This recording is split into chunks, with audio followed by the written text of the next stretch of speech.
Hey y'all, I'm going to start doing things like this where after I go somewhere, I'm going to tell y'all some of the things I learned and little tips once I visited a place. I went to Mexico City for my birthday last year, so this is quite a long time ago.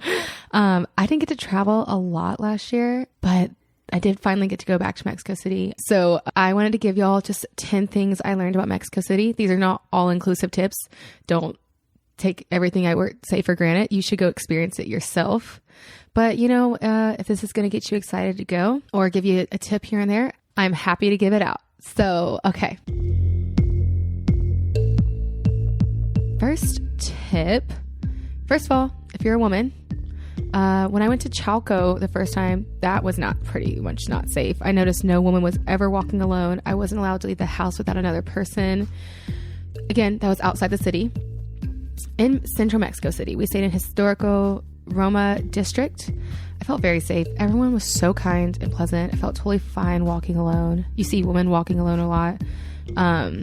So, just in general, just kind of look around. If you see a lot of women never walking alone in anywhere, wherever you live, wherever you are, that's pretty much a telltale sign. If you see other women walking alone, you're probably fine. Tip number 2, they are not wrong about the traffic. And that's coming from someone who lived in LA. That traffic is ridiculous. I'm telling y'all, it's a big fucking city and the traffic is quite bad. So, if you're like, I want to do an excursion or I want to go outside the city, add hours to that. It was so bad. We went from just to go see the museums in the Zocalo, which is the more of the center. And we were in the Roma district. So maybe 20, 30 minute drive. It would have been hours in the car. So we ended up walking the whole city one day, which I didn't mind, but keep that in mind. Another practical tip is you do have to pay for the bathrooms there. So keep that in mind with how spicy the food is, if you know what I mean. You're going to need to have some pesos on you to use a bathroom at all times. And you will be eating amazing spicy food, which might hit you at any moment, at any time. So, okay, tip number 4. This is related to the bathroom tip. Man, this is such a good tip. We found this out because my friends could not stop themselves. Okay, a great free bathroom with the best views is at the Ritz-Carlton. It is across from Chapultepec Park, which is the most amazing park. It's huge. It would probably take you days to even see this whole park. Yes, so the Ritz-Carlton, go into the lobby, look rich, look cool. No one's going to stop you anyways. And just hit the elevator and go all the way to the top. At the top, you have amazing views. And also, there are free bathrooms where there's nice soap and it's moody in there and it's quiet. And it's a very sexy bathroom. And it's free. After you do your thing, go ahead and have a drink at the bar. They have incredible espresso martinis. They even loved us and were giving us free shots. We went there probably every day. We would go to the park and then go to the Ritz-Carlton for our bathroom and cocktail break. So that's just a tip I really think will be fun for you and very practical. Also, regarding the park, the Chapultepec Park is closed on Mondays. We learned that, and that sucked because I really wanted to go at Monday. Tip number 5, go to the museums. My favorite museums I've ever been to are Mexico City. I literally go to Mexico City just for that. The history is unraveling as we speak. It is an incredible place. Mexico City used to be on a lake, so there's a lot of stuff hidden underground that they're still discovering.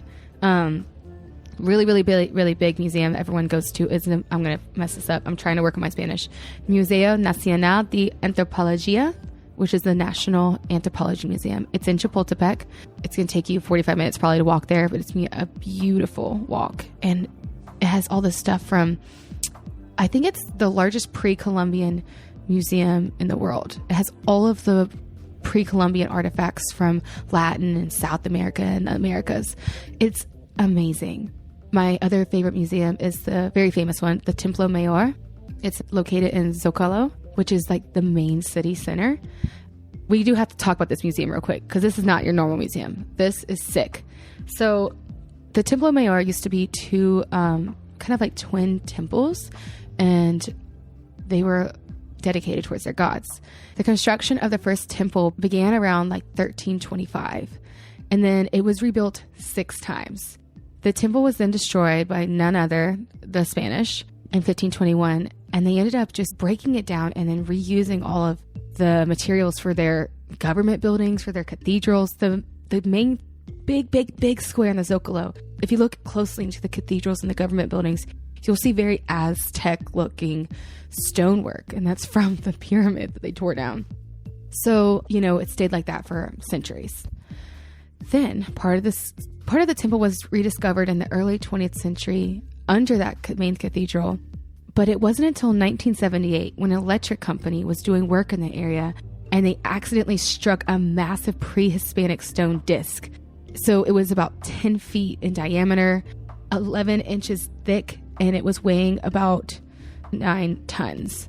And from there, they did a full excavation and they realized there was a whole block sitting on top of a huge temple, an inverted temple. So when the Spanish took it down, they didn't realize there was more levels to it. And that's what's exposed. That's the museum. So when you get to go there, it's an open, exposed pyramid museum. So you're walking through the pyramids and they're currently excavating it. And there's a huge agave plants in the middle of this Templo Mayor. And then there's the actual museum where you can see a lot of the artifacts they excavated. It's so cool. And while you're in the Zocalo, you can see a lot of the Aztec dancers, and people will try to sell you stuff and all that things. But watching the Aztec dancers, and I don't know. If you just close your eyes, you can just listen and maybe pretend that you're back in that time period, which would be a very terrifying time period if you know anything about the Aztecs. But still, you can kind of close your eyes and sense and smell and hear that the Zocalo, and it feels like you're back there. So I really recommend those two museums: Museo Nacional de Antropología, the National Anthropology Museum, and the Templo Mayor. And there's more museums like the Frida Kahlo Museum, a bunch of other museums, but those are my two favorite. You really have to go. Okay. After you're done dancing your ass off in Mexico City and having incredible cocktails, and you're going to be pretty hungover. And a place that a local showed us, which is pretty popular. There's always a line, but it's really fast. And it's all over town. Go to La Casa de Toños, and they have pozole. Pozole is like a really heartwarming soup. And it's spicy, but it also comes with a lot of sides, and it's so good. It's so good. Like, hungover or not. Post plain food, it's amazing too. So that's La Casa de Toños. They're all over the city, and you'll see a line out the door. It's very quick, very popular. It's delicious. Big tip number 7. Hire a driver.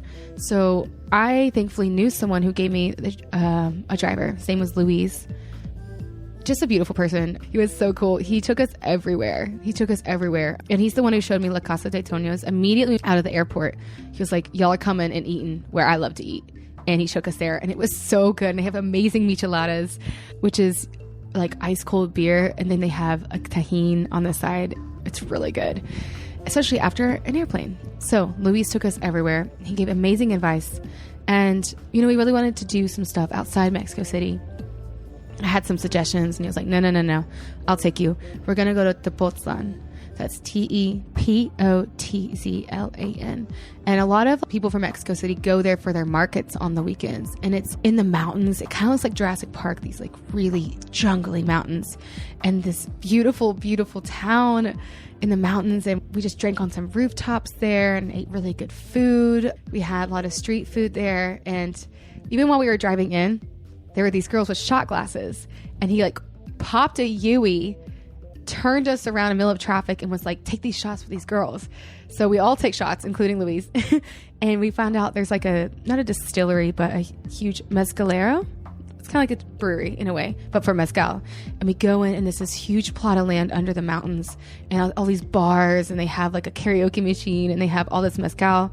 And we just sat there for hours drinking and learning about mezcal. Luis too.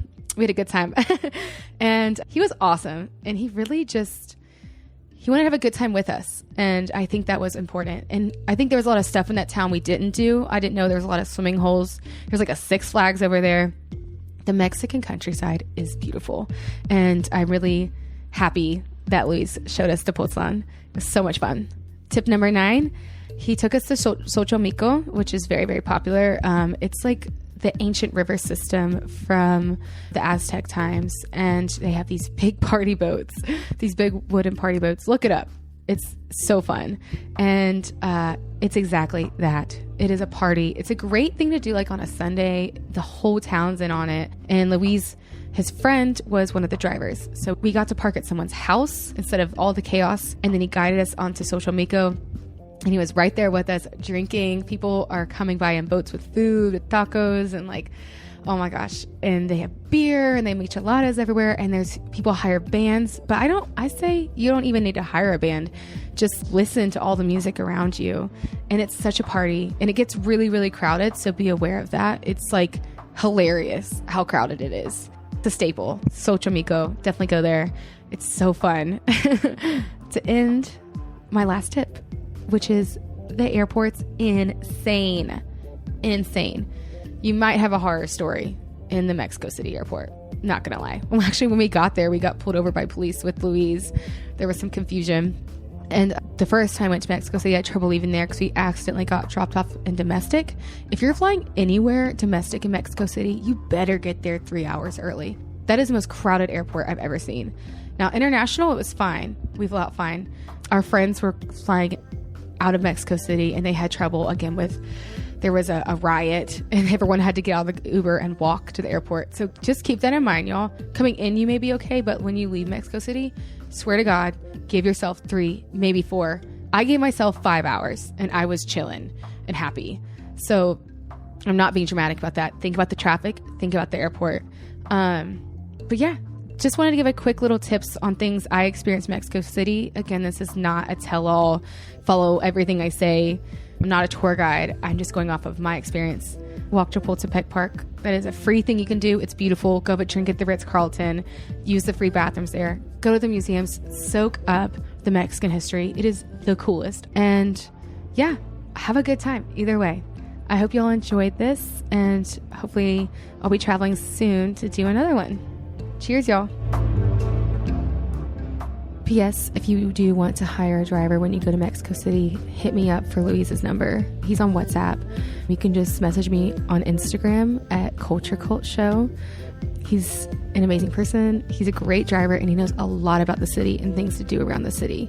So I would love to share his business and for you to have a great time in Mexico City. So again, just hit me up on Instagram at culturecultshow, and I'd love to give you his WhatsApp.